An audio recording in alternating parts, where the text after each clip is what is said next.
Hi, I'm Namisile Pamela Ngubane, and this is the Entity Dynamics podcast.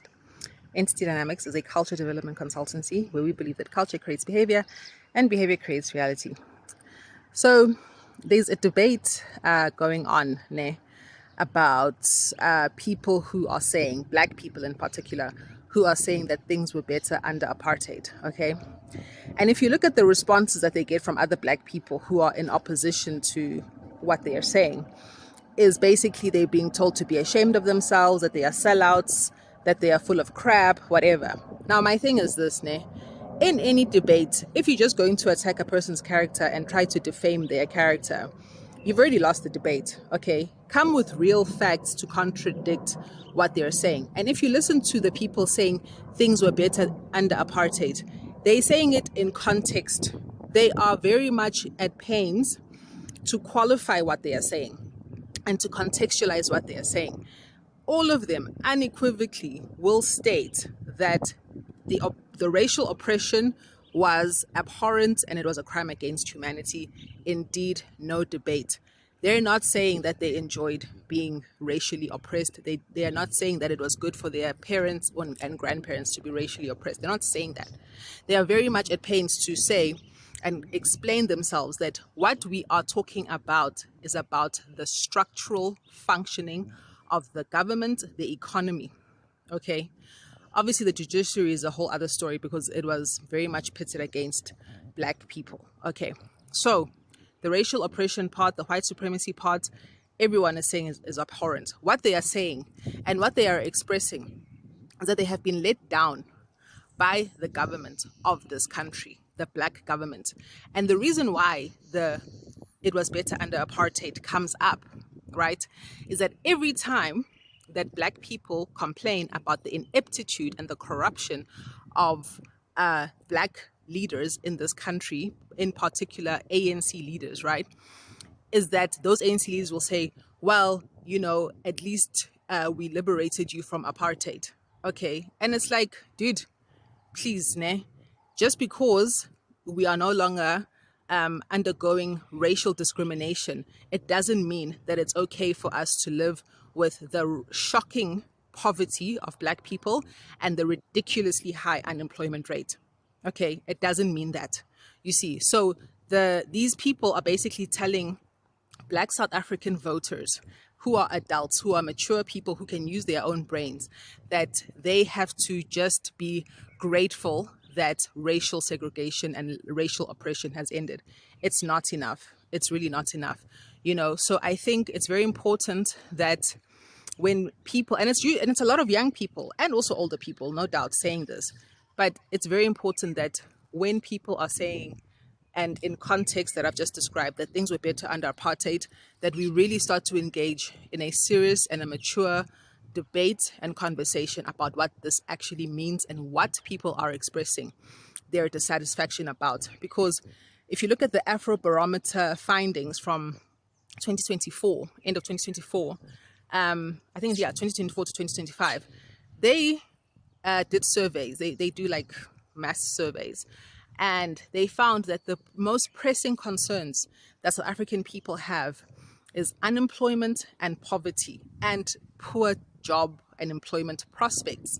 Now, this is exactly where people will say things were better under apartheid. Why? Number one, vocational training during the apartheid era was very good quality. It was free. And it was being rolled out for black people extensively. This goes hand in hand with the creation of the suburban townships, which were adjacent to white towns. Okay. And in these townships, and the documentation is there to show that these townships were built so that black people would be able to have access to the skills development centers and to the economic centers of South Africa. Because, believe it or not, there was actually a move to raise the skill levels of black people and to increase their ability to participate in the economic system. And this is one of the things that Joe Foster, who was the head of the Federation of South African Trade Unions, which was one of the trade unions that came together and amalgamated to create the Congress of South African Trade Unions in 1985. In 1982, when they were having their deliberations and their feasibility studies of whether it was feasible to create this mass Congress of South African Trade Unions, he said, guys, the Congress of South African Trade Unions mission must be to pressure the South African government to accelerate and continue its rollout of institutions of tertiary training and education that will increase the skills level of Black people so that Black people can be able to participate in the economy. He said, if we get political power before we get this economic power that we will get through this skills training and our ability to be economically self-sufficient individuals as South African citizens, if we get political power before this is rolled out, then it will be on the Black government to foot the bill for that skills development. Let us rather wait until they've rolled it out, that it's in place, that they footed the bill for it, for the infrastructure that needs to be developed and everything. Then we take political power. Very sound judgment, very wise man. But the Stalinists in the ANC and in the South African Communist Party infiltrated COSATU to overturn that sort of thinking, which was extremely popular because COSATU was the biggest trade union formation that was forming COSATU.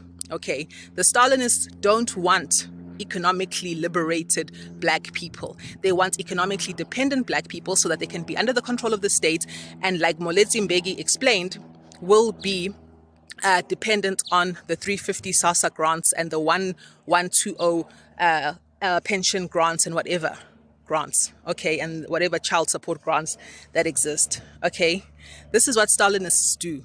They are not interested in the economic liberation of the people, okay? And Joe Slovo and Gwede Mantashe were very proud to say that they are Stalinists. That shows that Stalinism is at the heart of the South African Communist Party. And if you look at the tripartite alliance between the ANC, the COSATU and the South African Communist Party, it is the South African Communist Party, which is essentially the spiritual leaders of the Congress alliance between these three organizations, okay? So, and this is brought to bear in a very profound example.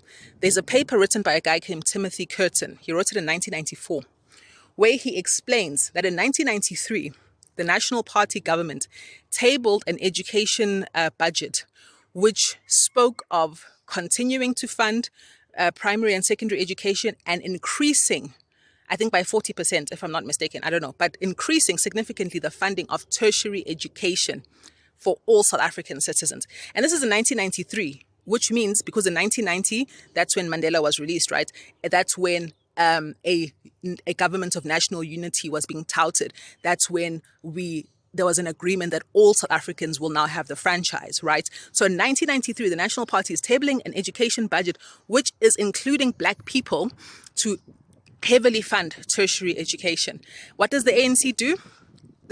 Find this paper. I don't know. I read it like years ago when I was doing research on for my honors degree, where I wrote about the history of COSATU and the tripartite alliance. Okay, find this paper by Timothy Curtin. He then explains that the ANC, the Congress Alliance, then presents its counter budget for education, right? And in this education budget, it scrapped tertiary education funding and increased primary and secondary education funding. Why? Because the ANC works for the same British Empire that the Afrikaners hate, and which wants Black people in this country to remain primarily people who can only do low-level skilled work. And it works for the ANC because all they want is a nation of workers, not a nation of entrepreneurs, because as long as they are workers, they are dependent on the state for labor laws and economic policies that will basically give them the illusion that they are somehow leading things because of the pressure that they're able to put on the business sector and extract taxes from the business sector. So don't be fooled. You know, what the ANC has presented is not something which will ever be able to support economic development. And this is what needs to be at the heart of the debate when people say that things were better under apartheid. Thank you.